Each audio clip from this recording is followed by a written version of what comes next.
What's up, guys? Let's do a quick little video. I'm gonna make this one quick.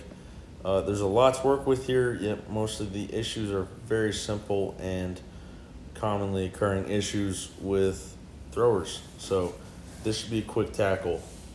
We have Marc-Anthony Lopez, the Beast, is on the program and he's getting himself a free technical analysis. Kinda. Let's watch both videos real quick and we'll get on with it.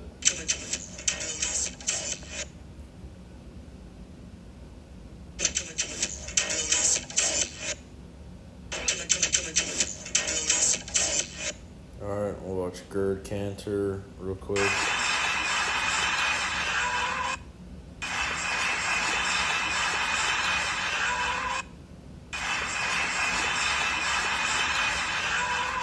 This is what many people would say. Many people would agree that this is one of Gird's most technically well executed throws ever. So it's a great video to use. And of course, our models here are very far apart in distance and caliber. No offense to Marc-Anthony. But you might be saying, why would you compare yourself to someone who's throwing 73 meters? We're not really comparing anyone to gird canter. We're just using gird canter as a, look, here's how it should be done. Or here's a good example of doing this right. So yeah, that's kind of why I have him off to the left in all these videos. So Marc-Anthony, let's see what we got. Biggest thing, I'm going to say this before I even get to it. Biggest issue with you is how you open up your upper body way too quickly. You lose all the separation. And then in the middle of the throw, you're like, oh crap, my upper body is so far opened up that I need to wrap really hard and stop my upper body while my lower body gets ahead. This happens to everyone. Everyone deals with this. It's not something to get upset about. It's totally normal. It's how the human brain wants to throw, and you kind of have to fight that. So let me show you what I'm talking about. Left arm, boom. Look how quickly you're opened up. You got your chest pointing to the sector long before it needs to be. You got your chest pointed at the camera, and boom. So, let me show you this real quick. Let me zoom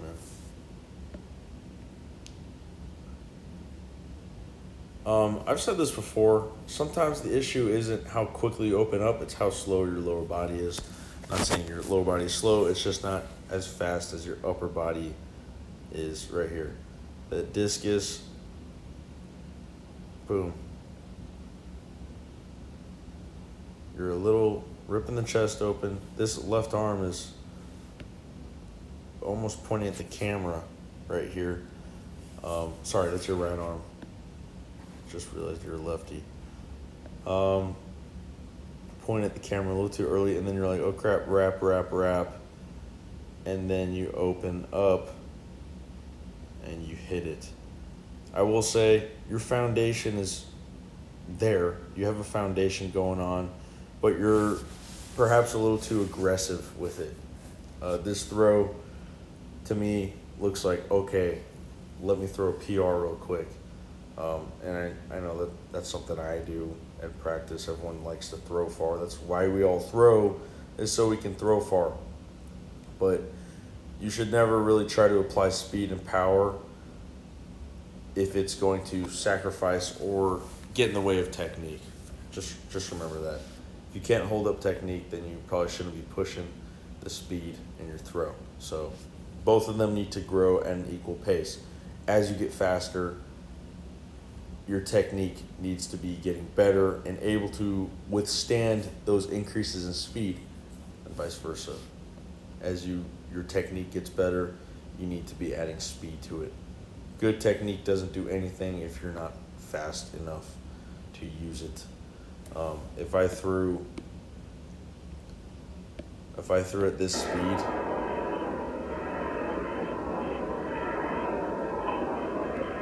If I threw it at that speed, I'd be throwing 20 meters. So I know that's common sense, but let's look at a few details.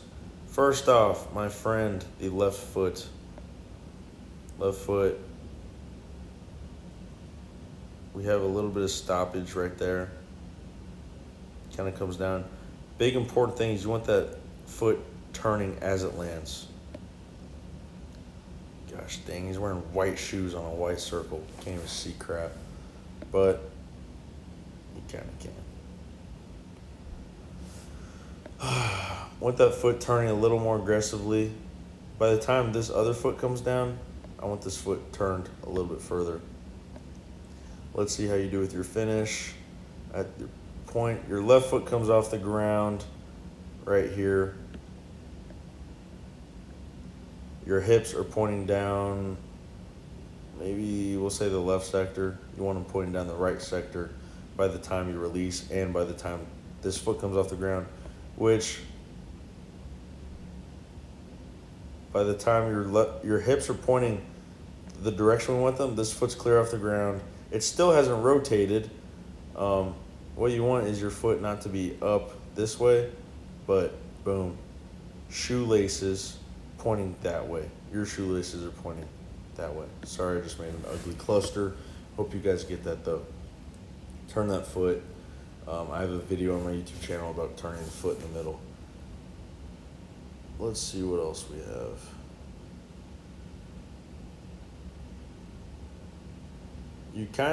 You bring this foot around a little too far.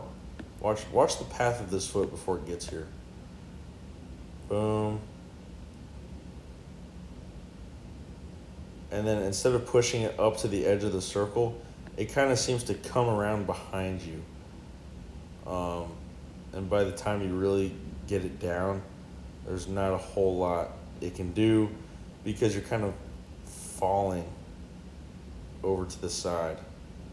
It's an interesting little thing going on here. Let me look at your sweep leg.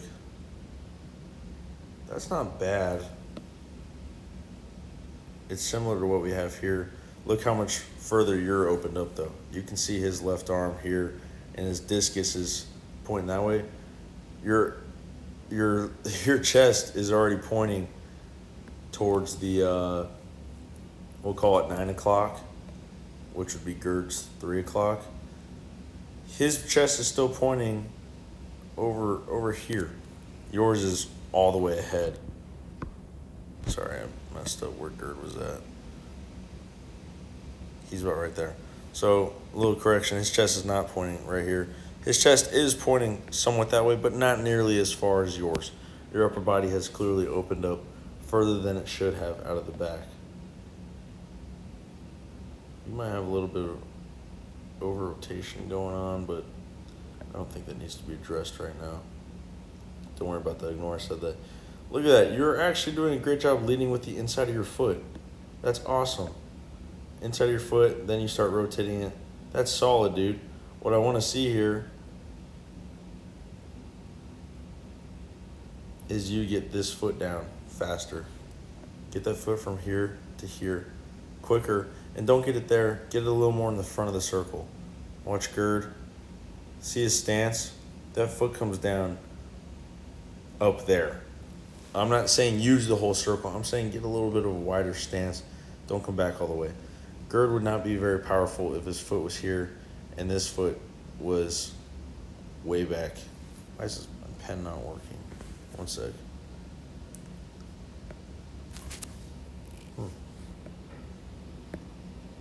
If his left foot, yeah, no, it's his right foot.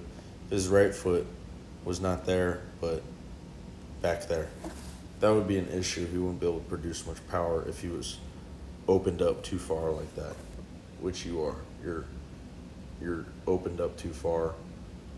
Boom. Discus isn't even going in that direction. Discus should almost go in the direction that your feet line up. His line up in the left sector line. Discus goes towards the middle of the sector. Gerd typically likes to throw down the left sector line. In not all of his throws, but many of his throws, it kind of comes down there. I can't say I've seen him throw towards the right side of the sector at all. He likes to hook him over a little bit. You're seeing here that you're kind of letting that discus go down the left sector when you need to be kind of slapping it, backhanding it down the middle of the sector. Yeah, so stance is a little opened up. Get that foot, not there, but kind of up here a little bit. If I were to really zoom in, that's where you're landing. I want you landing up there a little further. So I don't know, that's too complicated, but further up towards the grass and less opened up. Let me look at a few more things. Left arm. Let's talk about our left arm. I gotta say, that is not bad at all right here. It's just unfortunate because that's kind of a recovery wrap right here. That's not a real, true, like, natural. Watch gird. Left arm rips open a little bit. Holds it, rips it open again. Your initial ripping open is so severe that your wrap also has to be severe, thus making your last open up right here not very effective. Because your wrap, when you do this, what happens to your upper body? It slows down. You go fast, slow, fast. Gird is doing the same thing, just not, if you slow down that hard in the middle, you lose it all. In the beginning and the end. Not only are you losing all the speed you got here, but you also lose the ability to create top-notch speed right here. Watch gird. Rips it open a little bit. Tiny little wrap, because he didn't rip it open too hard. Tiny little wrap, and then rips it open like crazy right here. I hope I'm explaining this well. Your rip, like this elbow getting behind you, that's not what you need right here. It's opening up your whole body. You have no separation here. Pretend the top half of your body is going through water. I want you to be fluid. It's nice and easy. Look at that. Beautifully executed. Nice and easy. Lower body is at war. Upper body is ballerina. Think about it. Yeah. So, honestly, man, the left arm is your biggest issue right now. I do want to point out your orbit too. Before I do that, you can see here, when your chest falls into the sector, you know, you're leaning forward like that, that's going to rip the discus ahead too. Discus goes fast, fast, fast. And then there's no way to, you have to slow it down right here. And then boom, you just end up doing a kind of a power throw. That's just to add on to my last point. Real quick, what was I saying? Oh, your orbit. Get this discus a little bit higher. Get your chest up a little more too. You're bent over here, and then you're bent over here.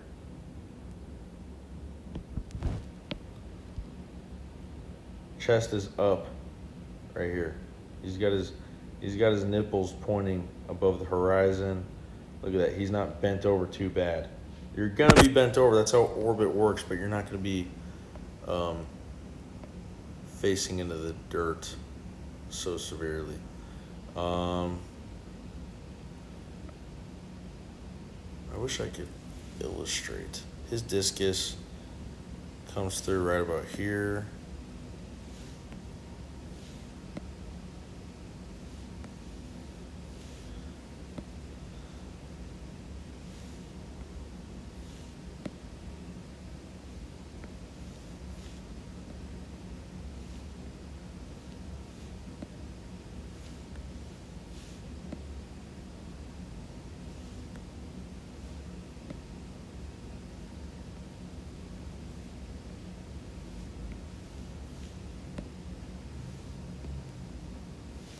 Okay, sorry that took a sec.